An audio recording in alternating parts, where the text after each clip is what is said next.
Date, masters of Banzai! Because, you know, crazy charges and stuff. Hi, my name is MrSmartDonkey, and today we're going to be taking a look at the ins and outs of the Date. Let us begin with the Date's clan traits. The Date are the masters of battle, and they have one of the more unique traits that back that up, but we'll cover that one last. First, reduced recruitment cost and upkeep for no-dachi samurai, and can recruit superior no-dachi samurai, are the same as the usual unit bonuses other clans get too. Date no-dachi are stronger and cost less to recruit and upkeep than no-dachi of other clans. Onto the more interesting trait. Charge bonus to all units gives a +2 charge bonus to all units, and I mean all units, including the general, and even the already improved no-dachi samurai get another +2 charge.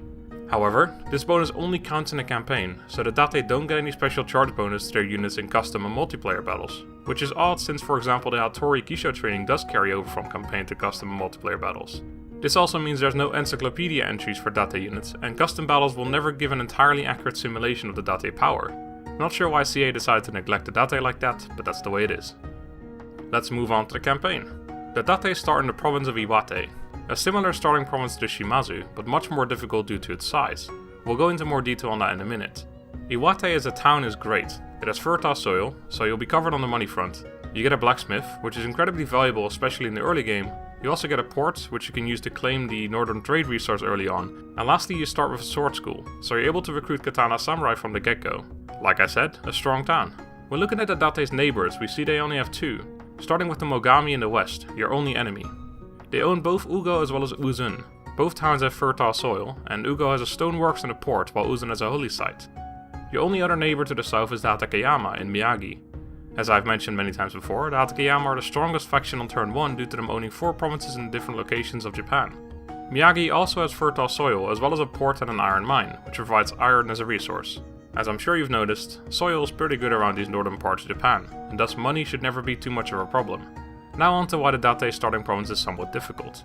Despite having a clear path of expansion, which is going after the Mogami and Ugo and then Uzun, each of the towns bordering you is at least 4 turns of walking away in the early game without upgrades. Which means that even though you start out at a similar strength level when you start out your journey towards Ugo, by the time you've arrived, they will have far more units than you. This is made even more difficult by the fact that you start with a rebellion in your lands which you have to destroy before moving on, meaning you will likely not be at full strength when arriving in the Mogami lands. Because of this, I recommend building up considerably more before attacking Ugo. You might want to sit in the forest just inside your own or the Mogami's province and keep sending units to your army from Iwate. If the Mogami don't spot you, they will likely fall into your ambush. After having destroyed the bulk of their army, you should be free to take Ugo without too much resistance. A similar strategy can be used when going for Uzun, but it likely won't be necessary because at that point they won't have too many troops in Uzun and you'll easily be able to recruit units faster than them. Finally, a look at the Date family tree, which is above average. For 26-year-old Daimyo, Date Harumune has a cool free trait. Self-centered gives himself and his bodyguard +1 melee attack. Not particularly amazing, but it will help in the early game battles. Casually brutal adds +1 repression to the province in which he is present. And lastly, distrustful gives him a -5% chance of being assassinated, which is always useful to have on your daimyo. Harumune was a busy boy, fathering his first child at the age of 16. Sadly, she is a girl and doesn't do much for you. You do also have a 2-year-old son, but it will be a while before he comes of age.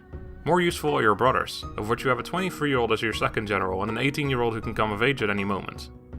Moving on to the Date specific units, of which there are a whopping 2. Technically every unit in the game is different due to the +2 charge bonus, but there's no point in me covering them. For one, as I mentioned earlier, custom battles don't include the +2 charge bonus, and even if they did, covering each unit with the same upgrade would be madness. Just keep in mind that every Date unit should always win in a 1v1 against their vanilla counterparts as long as both units charge at each other. Onto the units I will cover. First we have the Date no-dachi samurai, who have received the buff of +2 melee attack, +1 melee defense and +4 charge bonus. Keep in mind however, the +2 charge bonus to all units isn't counted in custom battles, and even though the Date no-dachi samurai have already received buffs, they still get the +2 charge bonus in campaign too, so they actually have 34 charge bonus. However, as if that wasn't confusing enough yet, when you recruit them in a campaign they will actually have 36 due to the strategy of attack mastery, which needs to be completed before being able to build a building that allows you to recruit no-dachi samurai. If this is all a little too confusing, just remember that the charge is pretty damn strong and you'll be okay. The second and last unit are the Date bulletproof samurai, who are the perfect mixture of Yari and Naginata samurai. They have the Yari weapon, giving them a great bonus versus cavalry, and they also get the Yari samurai's rapid advance ability, while they have the Naginata samurai's armor and fighting skill. They will beat either of them in a 1v1, but they will still lose to katana samurai. Their name isn't just to sound cool either, they really do take less damage from gunfire than other similar units, meaning they have a purpose too, although the AI doesn't tend to field gunpowder units too often, so it's not that useful. The only real flaw of the Date Bulletproof Samurai is their 4 unit per campaign limit. Lastly, it's time to recommend some army compositions. If it wasn't clear by this point yet, I'll say it one more time. Charge bonus.